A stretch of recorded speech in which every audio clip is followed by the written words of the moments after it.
Assalamualaikum warahmatullahi wabarakatuh.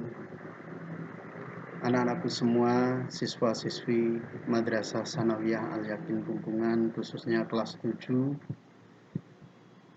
Pada pertemuan kali ini kita akan membahas terkait dengan perumusan Pancasila sebagai dasar negara.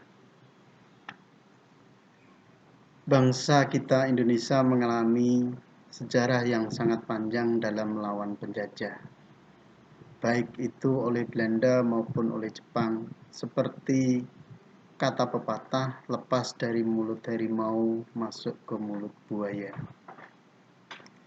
Jepang mulai menguasai Indonesia setelah Belanda menyerah kepada Jepang di Kalijati, Subang, Jawa Barat pada tanggal 8 Maret 1942.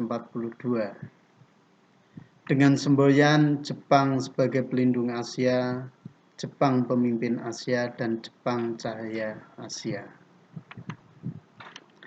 Mengapa Jepang menggunakan slogan itu? Karena Jepang ingin menarik simpati bangsa Indonesia agar bersedia membantu Jepang dalam menghadapi sekutu.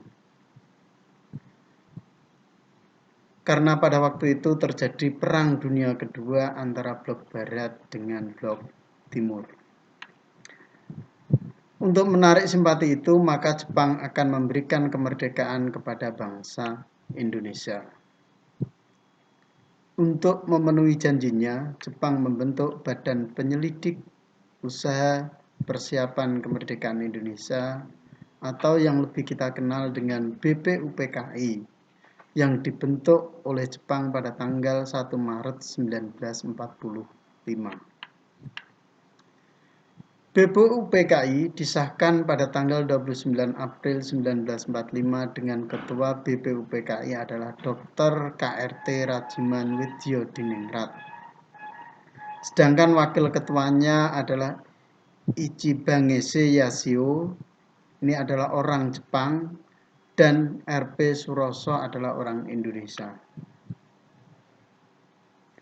Anggota BPUPKI berjumlah 62 orang yang terdiri atas tokoh-tokoh bangsa Indonesia dan 7 orang anggota perwakilan dari Jepang. Perlu diingat anak-anak bahwa kita merdeka ini awal-awalnya memang diiming-imingi oleh Jepang.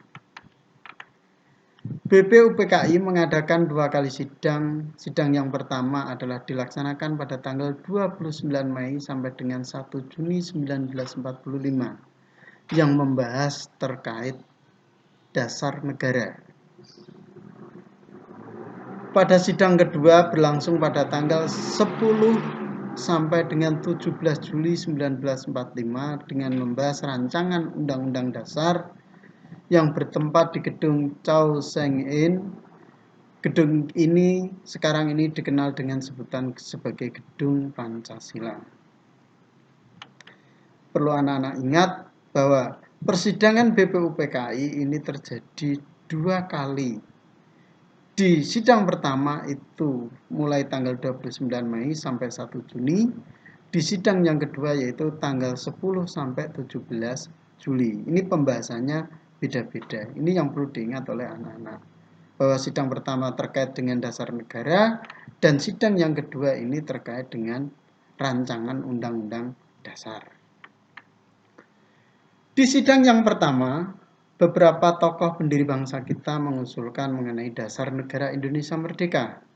Dalam sidang pertama itu BPUPKI berurutan dikemukakan oleh beberapa tokoh. Yang pertama adalah Mr. Muhammad Yamin, yang kedua adalah Mr. Supomo, dan yang ketiga adalah Insinyur Soekarno.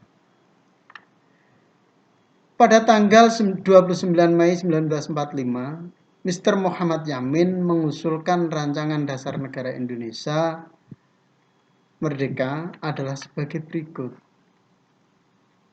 Untuk usul dari Mr. Muhammad Yamin ini menekankan bahwa rakyat Indonesia mesti mendapat dasar negara yang berasal daripada peradaban bangsa Indonesia.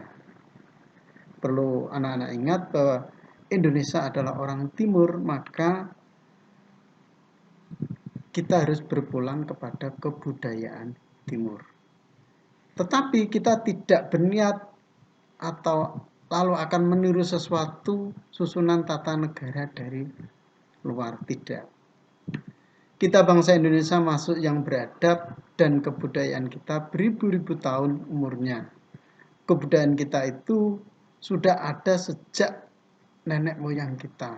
Mulai zaman kerajaan kita sudah menganut kebudayaan Timur yang sopan, yang beradab. Itu adalah kebudayaan-kebudayaan kita. Menurut Mr. Muhammad Yamin mengusulkan 5 azas dasar negara bagi Indonesia merdeka yang akan didirikan, yaitu adalah yang pertama peri kebangsaan, yang kedua peri kemanusiaan, yang ketiga peri ketuhanan, dan yang keempat adalah peri kerakyatan, dan yang kelima adalah kesejahteraan sosial. Ini adalah usul dari Mr. Muhammad Yamin. Setelah selesai berpidato, Mr. Muhammad Yamin menyampaikan konsep pidatonya itu melalui tulisan yang isinya yang pertama adalah ketuhanan yang Maha Esa, yang kedua kebangsaan persatuan Indonesia, yang ketiga rasa kemanusiaan yang adil dan beradab, yang keempat kerakyatan yang dipimpin oleh hikmat kebijaksanaan dalam permusyawaratan perwakilan, dan yang kelima adalah keadilan sosial bagi seluruh rakyat Indonesia. Kemudian usul dari Mr. Supomo pada tanggal 31 Mei 1945, Mr. Supomo menyampaikan pidatonya tentang dasar negara. Yang pertama adalah persatuan, yang kedua adalah kekeluargaan, yang ketiga keseimbangan lahir dan batin, yang keempat adalah musyawarah, yang kelima keadilan rakyat. Mr. Supomo juga menekankan bahwa negara Indonesia merdeka bukan negara yang mempersatukan dirinya dengan golongan terbesar dalam masyarakat dan tidak mempersatukan dirinya dengan golongan yang paling kuat, baik itu golongan politik maupun golongan ekonomi. Akan tetapi negara mempersatukan diri dengan segala lapisan rakyat yang berbeda golongan dan faham. Insinyur Soekarno berpidato pada tanggal 1 Juni 1945. Dalam pidatonya, Insinyur Soekarno mengemukakan dasar negara Indonesia merdeka ada 5. Yang pertama adalah kebangsaan Indonesia, yang kedua internasionalisme atau peri kemanusiaan, yang ketiga mufakat atau demokrasi, yang keempat kesejahteraan sosial, yang kelima ketuhanan yang berkebudayaan. Insinyur Soekarno dalam sidang itu pun menyampaikan bahwa kelima dasar negara tersebut dinamakan Pancadharma. Kemudian atas saran seorang ahli bahasa, Insinyur Soekarno mengubahnya menjadi Pancasila. Akhirnya pada tanggal 1 Juni 1945, Insinyur Soekarno mengemukakan pemikirannya tentang Pancasila, yaitu nama dari 5 dasar negara Indonesia. Dengan berdasarkan peristiwa tersebut, maka 1 Juni 1945 itu kita tetapkan sebagai hari lahirnya Pancasila. Demikian anak-anak semua, sedikit materi yang saya berikan, semoga bermanfaat. Untuk materi berikutnya kita akan ketemu pada minggu depan. Saya akhiri. Assalamualaikum warahmatullahi wabarakatuh.